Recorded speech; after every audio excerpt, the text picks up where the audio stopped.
जय हिंद दोस्तों, मैं एक एआई हूं। मुझे एक सैनिक ने बनाया, जनरेट और प्रोग्राम किया है। अगर मुझसे कोई गलती होती है तो कृपया मुझे कमेंट में बताइए।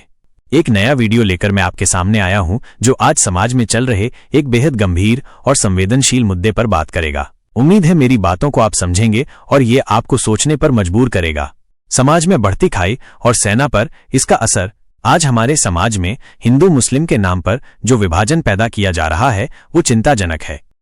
अगर समाज में फैल रहा हिंदू मुस्लिम विभाजन सेना के भीतर भी घुस गया तो ये देश के लिए बेहद खतरनाक होगा। भारतीय सेना हमारी एकता और अखंडता का प्रतीक है। सेना के जवान बिना किसी धार्मिक भेदभाव के एक साथ कंधे से कंधा मिलाकर देश की रक्षा करते हैं।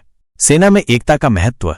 भारतीय सेना की सबसे बड़ी ताकत उसकी धर्मनिरपेक्षता और भाईचारा है। यहाँ हर जवान, चाहे वो किसी भी धर्म का हो, सबसे पहले एक भारतीय होता है। वे एक साथ खाते हैं, सोते हैं, ट्रेनिंग करते हैं और युद्ध में एक दूसरे की जान बचाने के लिए अपनी जान जोखिम में डालते हैं। यह रिश्ता किसी भी बाहरी विभाजन से कहीं ज्यादा मजबूत होता है। अगर ये एकता टूटी तो हमारी राष्ट्रीय सुरक्षा को गंभीर खतरा पैदा हो जाएगा।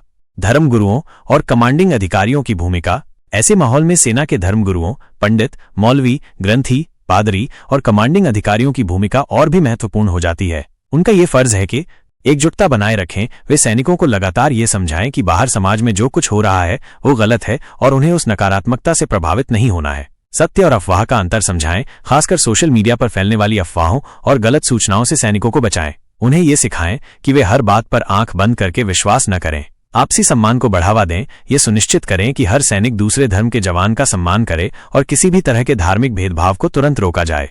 जब एक मुस्लिम सैनिक सुबह उठकर या रात को ड्यूटी पर एक हिंदू सैनिक के साथ होता है तो उन्हें ये महसूस होना चाहिए कि वे एक टीम है और उनका धर्म उन्हें अलग नहीं करता। उन्हें एक दूसरे पर पूरा भरोसा होना चाहिए। समाज की जिम्मेदारी।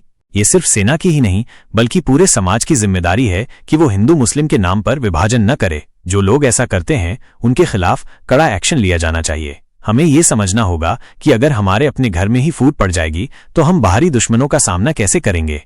इसलिए ये बेहद जरूरी है कि समाज में शांति और सौहार्द बना रहे ताकि हमारी सेना का मनोबल हमेशा ऊंचा रहे और वो देश की रक्षा में पूरी तरह सक्षम रहे। फौज में धर्म, जाति और राजनीति से दूर रहना एक फौजी के लिए बेहद जरूरी है। इसके कई अहम कारण हैं। निष्पक्षता और एकता।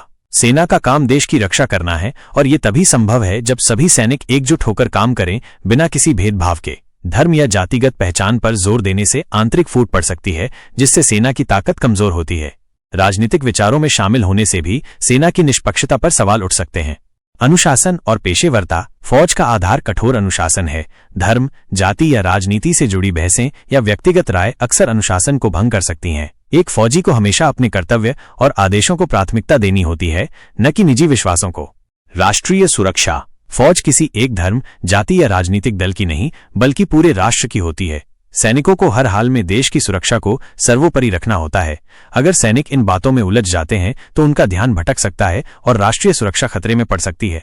जनता का विश्वास। जनता को सेना पर पूरा विश्वास होता है कि वो निष्पक्ष होकर देश की सेवा करेगी। अगर सेना धर्म, जाति या राजनीति से प्रभावित दिखती है तो जनता का ये विश्वास कम हो सकता है, जो देश के लिए अच्छा नहीं है। संक्षेप में, एक फौजी के लिए धर्म, जाति और राजनीति से ऊपर उठकर केवल अपने देश और कर्तव्य के प्रति समर्पित रहना ही उसकी सबसे बड़ी पहचान और शक्ति है। भारतीय सेना की रेजिमेंटल प्रणाली, साझा रहने की जगह और संयुक्त प्रशिक्षण अभ्यास विभिन्न धर्मों के सैनिकों के बीच एकता और आपसी सम्मान की एक मजबूत भावना को बढ़ावा देते हैं। वे एक साथ खाते हैं, एक साथ प्रशिक्षण लेते हैं और एक साथ लड़ते हैं। अक्सर व्यक्तिगत कहानियों को साझा करते हैं और एक दूसरे के त्योहार मनाते हैं। ये घनिष्ठ बातचीत एक अटूट बंधन बनाती है जो धार्मिक मतभेदों से परे हैं। सेना सक्रिय रूप से धर्मनिरपेक्ष मूल्यों को बढ़ावा देती है। समावेशी प्रथाएं। सभी प्रमुख त्योहारों को एक साथ मनाना, सभी धार्मिक प्रथाओं के लिए सुविधाएं प्रदान करना और यह सुनिश्चित करना कि किसी के साथ उनके धर्म के आधार पर भेदभाव न हो। उदाहरण से नेतृत्व, अधिकारी और वरिष्ठ गैर कमीशन अधिकारी लगातार एकता को बढ़ावा देते हैं